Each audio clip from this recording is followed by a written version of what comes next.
you're old enough and young enough to remember this. The Fly Jock. Man, hold up. You remember when he first started coming to Chicago? I remember hearing it. Yes. What? I remember hearing it. Yes. Not really understanding, but just knowing that he was black dominance when it came to radio. Yes, he was. Just knowing that. And it's funny. God is good. Full circle. When I got fired out of radio in 2018, I got fired in Indianapolis and I came back home. Mm-hmm. I was able to work with Tom on his last year. Wow. Legendary. I worked with him before we started the Ricky Smiley Morning Show. I worked with him about a year. And I did, I was in charge of production and all that old stuff and running his show, the backup to running his show. But I actually met him and I was kind of tripping and good guy. You know what I'm saying? But just the fact to be in the same room just like this every day, when he was in Dallas, it was just a full circle, man. I was like, wow, this is crazy. That is crazy. Mm-hmm. I was talking to Dr. Rock about him. He is a genius. Oh, that dude was crazy funny. Yeah. Coming up on Tom Johnny in the morning. Oh my goodness. It was silly funny, man. Silly funny. Yeah, I miss those type of mornings. Man. Yeah, that's when it has substance. Yes. You know what I'm saying? And you didn't want to get out the car. You know what I don't like about radio now? What's that? Syndication. Oh. I like it for the DJ because I know they're making money and I like it for the station. But I like it when everybody got their own team right here, it's like a little home. Gotcha. You feel like you grew up with them, cause to me it's like public school. Like when they come in and everybody wants to regulate everything. Yes. And everybody's uniform. It's like no one can be original anymore. Yeah, I like it to on be the radio. But it's money. It's business. Yeah. Things is at the end of the day, it's business. It's straight business. It's all about that mighty dollar. You know what I'm talking about? Hey, it is. It is what it is. Yeah. So now we at Langston University in Oklahoma. You decide. What made you decide to say, you know what? I'm going to Dallas. So when I graduated in 95, I just knew I was going to come home and hop on the radio and be the man, because I was the man at Langston, DJing, radio, all that stuff. That's what TV, that's what I did. Yeah. When I got home, I got that rude awakening. They did not teach us that, okay, dog, you're going to go home. No. After you graduate, you're not going to get a job. You're going to have to submit thousands and thousands of resumes, make plenty of phone calls, get that phone book, go to every radio station and send them. We didn't get that. Yeah. I just knew I came home like I'm a college graduate, start sending stuff out, nobody calling. I'm like, what the? Okay, all right, hold on. I had to get a job being a probation officer. I worked for the Department of Children and Family Services, and I also worked at the Bad Boys Home. You the popo. Wow. Yeah. Wow. Big with the popos, y'all. Because I had a degree, yeah, I could always get a job in social service. Okay. And that's what I did. In the meantime. Now wait, what was that like? Oh man, it was depressing. I bet. We talking about young black boys on medicine from the government. We talking about boys that have been raped. We're talking about boys that have mental problems. We're talking about boys that come from situations that they have no control over, being watched by the older sisters. Nobody knows where the mama is. Boys that have been raped. Like, and trying to continue the cycle in the home. It was a home. It was an old mansion on 35th in Michigan. People from Chicago know the area I'm talking about. It's all plush now. They done changed, gentrification done changed it all. Right. But it was horrible because I would have to go to court. And when it came to, their custody, well, Mr. Turner, what is your observation of blah, blah, blah. And, and at some point, based on a little bit of my testimony, a little bit of my testimony input, decisions were being made. And, they was either going back to different homes and I was like, no, I don't want to do this no more.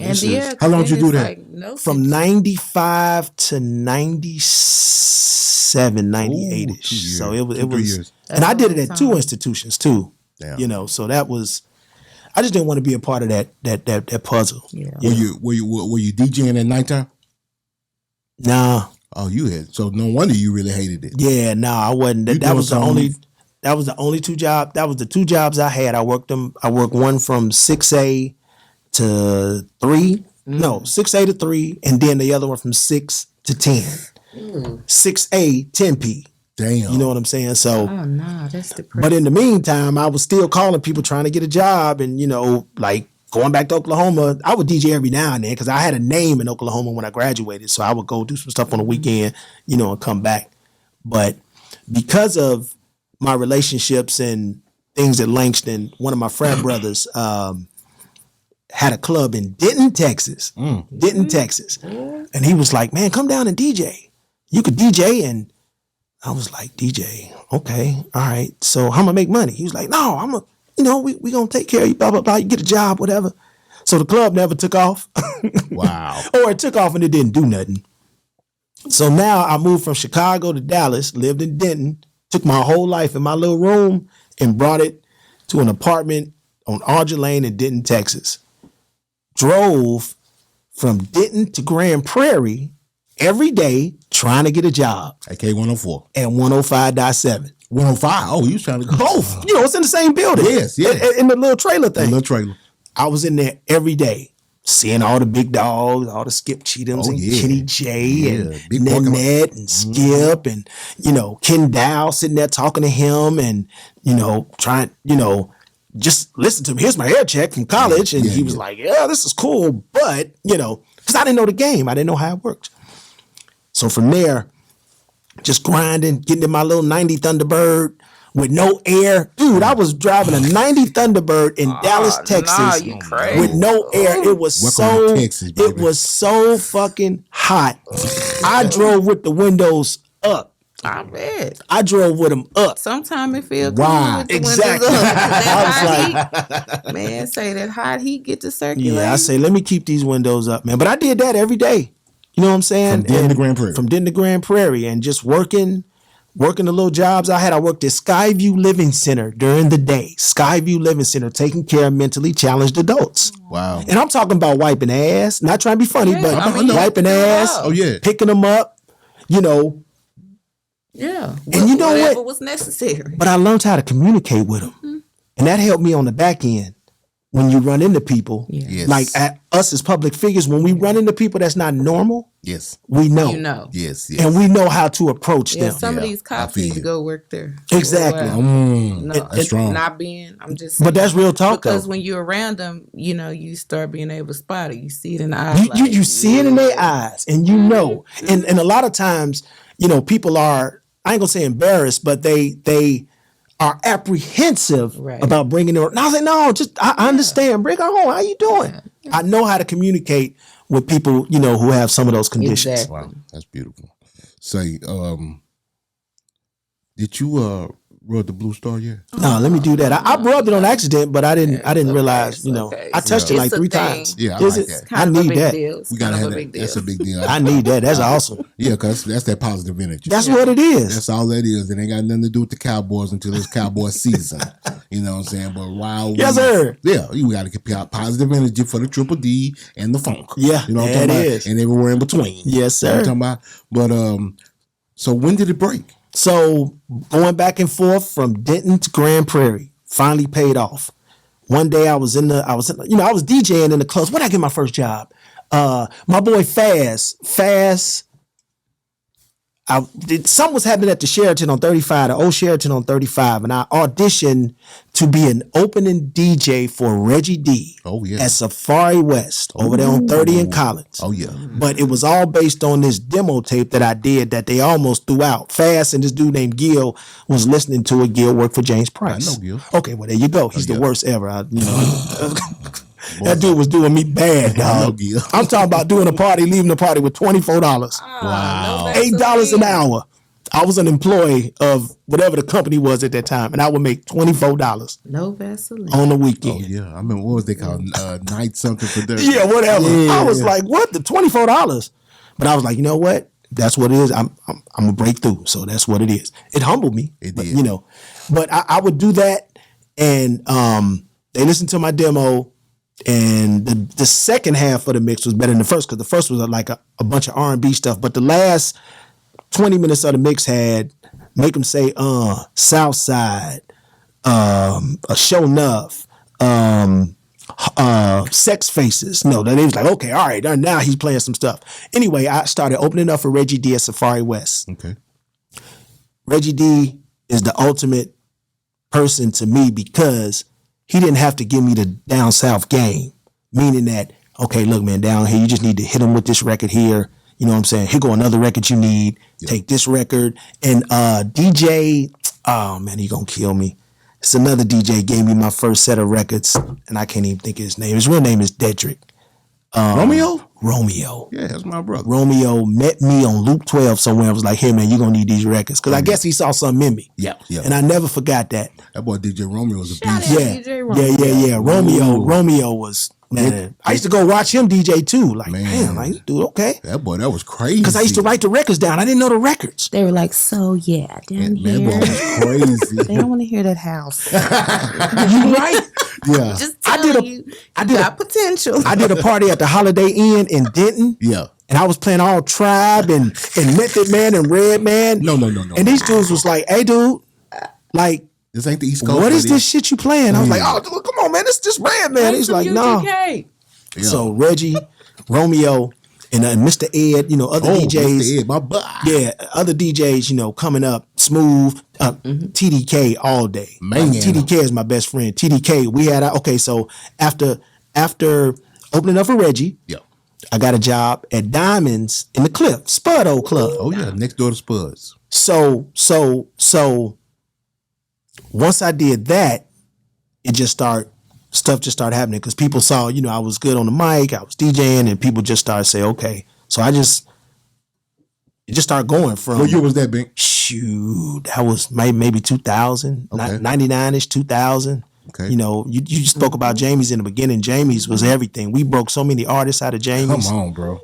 Tony Knight, rest his soul. His soul. What he did for me, giving me that opportunity because he didn't have to. I was waiting on you to say Tony Knight's name because when you said Gil, and I was about to say, I bet you love when Tony Knight came into the. Oh my God, I loved it. Yes, man. He because was a real one. Yeah, and I was the opener guy. Don't get me wrong, I was the opener. I had to gain my spot, but it was like Throwdown Sam was on, Special K,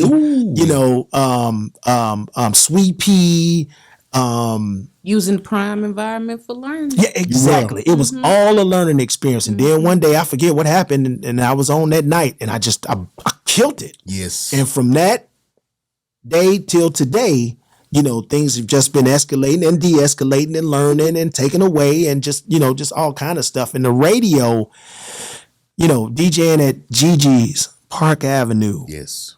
What was the one on Northwest Highway? Lakeside or RJ? Lakeside. The Safari one, they opened on Beltline real quick.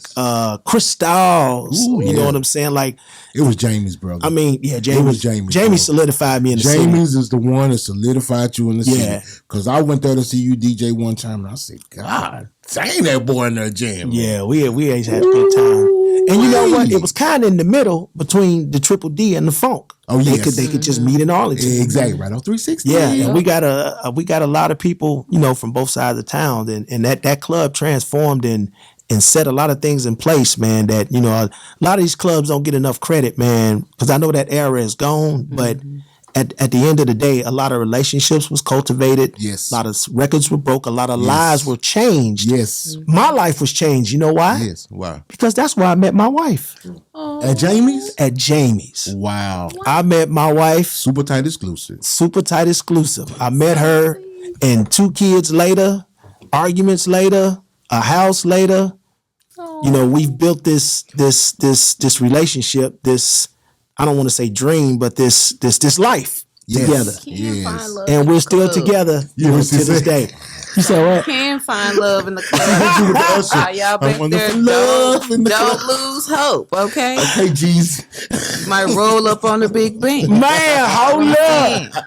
And the night Aaliyah died, that's when I met her. Ooh. So I'll always remember that night. That was a Saturday. That was a radio station on air. Yep. And you know what I did? I waited till the end. Remember we had the sidekicks? Remember? Yes. My sidekick kept going off and people from the industry was hitting me like, cause by this time I was like a mixed guy, and, you know, and I was on the radio part-time. And it was like, you heard about Aaliyah, blah, blah, blah. I was like, oh man, I ain't gonna say nothing. I'm gonna wait. Yeah. End of the night, I told them, everybody was, you know, like, what? Blown you away. know, blown away. And it wasn't social media back then. No. Not like it is now. No. So people had to wait, go home, cut the TV on, and wait till it came on CNN or whatever, and make sure, because she was just here. You remember that? Ooh, She was just here that February, Marches or I something. remember K104 talking about what's the Chris Arnold was talking about how he had met her. Yep. Yes. Oh my God. Yep. Yes. So yeah, You man, bring back memories. that's crazy. That man. night was crazy on the air. Yeah. It was. I can imagine. Oh, we was on air and got the Like, news. And they said, wait, y'all need to what? make this announcement. And I just say something came over us like, No. oh no. Yeah, man. It just seemed unreal, man. That was the first person I had to announce that had passed. Mm. And you know, I wasn't used to that. Yeah, you gotta get absolutely. on what do you say? Yeah, you know? what do you play? And we wasn't scripted. Yeah. Why do you come back? Yeah, how do you come out of that? With the Dirty South Block Party. Yeah. How do you come back? Yeah, that's Dang. crazy. One day you that's what you play. Exactly. Better Yeah. known as Aaliyah. Man. Yeah, you play a bunch Play of dead for homie Timberland. songs. You play for a bunch of you have a tribute to it. Yeah. Man, yeah. Tribute sad. would probably be. Yeah, that was crazy. It's your girl Jazzy K with Super Tight TV. We want to thank everyone that's been watching. Hey, if you do us a favor and hit that subscribe button, also press the notification bell so you can be notified every time we drop a new video. Know I'ma get some game tuned in with Super Tight. Yeah, I get the low love from Big Bobo. From the front seat, not no photos.